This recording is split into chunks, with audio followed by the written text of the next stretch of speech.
नमस्कार दोस्तों, आज हम एक ऐसे मुद्दे पर चर्चा करने वाले हैं जो हाल ही में सुर्खियों में बना हुआ है। आपको पता है, कॉकरोच जनता पार्टी के नाम से कुछ दिन पहले एक अभिजीत नाम के स्टूडेंट, जो भी कह सकते हो आप, लड़के ने इस पार्टी को इन्वेस्ट किया था।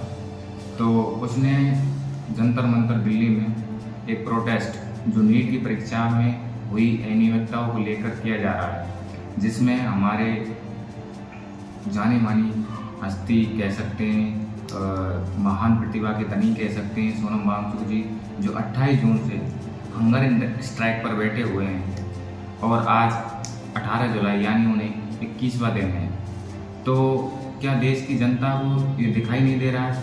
देश की जनता में ऐसी महान हस्तियाँ जो अपने आप को फिल्म जगत का सुपरस्टार कहती हैं, खेल जगत की हस्तियाँ जो अपने आप को खेल जगत का भगवान और जाने क्या क्या, ये जनता के दिए हुए नाम हैं, जो लोग आज जनता की पीड़ा को नहीं समझ पा रहे हैं। तुम लोग, ये जनता तुम लोगों की फिल्मों को इतना प्रमोट करती है, थिएटरों में लाइन लगा के खड़ी होती है टिकट के लिए, और जो भी चीज़ें हैं आप सब जानते हो, खिलाड़ियों के स्टेडियम में भीड़ हो जाती है उनके देखने के लिए, उनके प्रमोशन के लिए।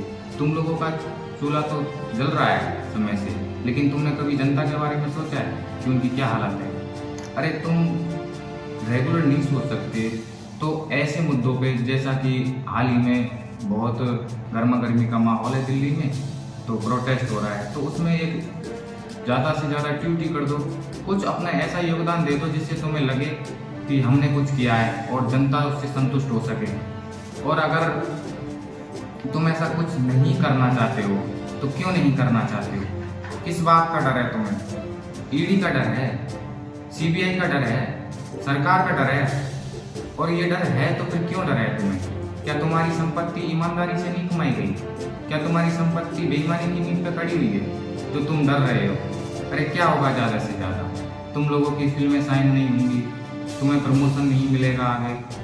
और ये कौन होते हैं फिल्मों को साइन करने वाले? अगर तुम्हारा जनता ने साथ छोड़ दिया ना, तो तुम किसी भी काम के नहीं रहोगे। ये बात शायद तुम्हें भूल रहे हो, याद नहीं है, जानना नहीं चाहते, पता नहीं चल रहा है कि तुम क्या सोच रहे हो। उस जनता का साथ नहीं दे रहे हो जिस जनता ने तुम्हें 7वें आसमान पे बैठा दिया, बुलंदियों को छूने में तुम्हारी इतनी मदद की है उस जनता ने। किसके बेसिस पे तुम इतने आगे बढ़ पाए हो? कम से कम उस जनता के बारे में तो सोचो। आज नीट की परीक्षा में हुई ऐसी कमियों को लेकर आगे भी कई परीक्षाओं में हुई हैं, एसएससी जीडी और सीजीएल वगैरह कई परीक्षाओं में अनियमितता हुई है, उनको लेकर एक प्रोटेस्ट चलाया जा रहा है। उसमें तुम अपना 1% योगदान नहीं दे सकते?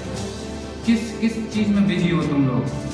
हमारे माननीय प्रधानमंत्री जी, जो तो हमेशा यात्राओं में बिजी रहते हैं, उनको तो देश की हालत का पता ही नहीं कि क्या चल रहा है, उनसे तो कहना ही क्या। और अब मैं कहना चाहता हूँ हमारे देश की जनता से, और यदि ये लोग आपका साथ नहीं दे रहे हैं तो तुम इन लोगों का साथ भी छोड़ दो, इनको असहयोग करें। जिस प्रकार गांधी जी ने अंग्रेजों को साथ असहयोग आंदोलन चलाया, तुम भी तो चला सकते हैं। तुम लोग भी तो इनका बहिष्कार कर सकते हैं, इनकी फिल्मों का बहिष्कार कर सकते हैं। ये लोग खेलते हैं, इनका खेल देखने का बहिष्कार कर सकते हैं। ये सिर्फ तुम्हारी दम पे है।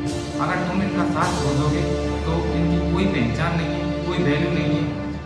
जॉन रॉल्स, जो मानी हस्ती हैं, पॉलिटिकल साइंस में आते हैं, उन्होंने कहा कि एक समाज जिसकी नींव हर एक कड़ी से मिलकर बनी होती है, अमीर गरीब, अगर एक कड़ी जो गरीब है अगर वो टूट जाएगी तो अमीर का क्या वजूद, उनकी क्या पहचान, कौन अमीर मानेगा उनको? गरीब ही होते हैं जो उन्हें अमीर बनाने का दर्जा देते हैं। इस बात को भूल चुके हो गए तुम लोग? तुम्हें कुछ याद ही नहीं है क्या चल रहा है दुनिया में, क्या नहीं चल रहा है, देश की जनता को भूल चुके हो। फिल्मों में तो ऐसे ऐसे डायलॉग बाजी मारते हो तुम लोग, और रियलिटी में तुम फिल्मों में हीरो बनने से अच्छा रियल लाइफ में हीरो बनो। माननीय सोनम वांगचुक जी रियल लाइफ में हीरो हैं, उनका क्या मतलब पड़ रहा है? उनको क्या आवश्यकता है तुम लोगों की? वो गरीब जनता को प्रमोट करने के लिए, उनको गरीब के साथ अन्याय ना हो इसलिए हंगर स्ट्राइक पर बैठे हुए हैं, वरना उनके पास किस चीज़ की कमी है? धन्यवाद, जय भीम। सतर्क बने और ध्यान दें, चीज़ों को तर्क करना सीखें।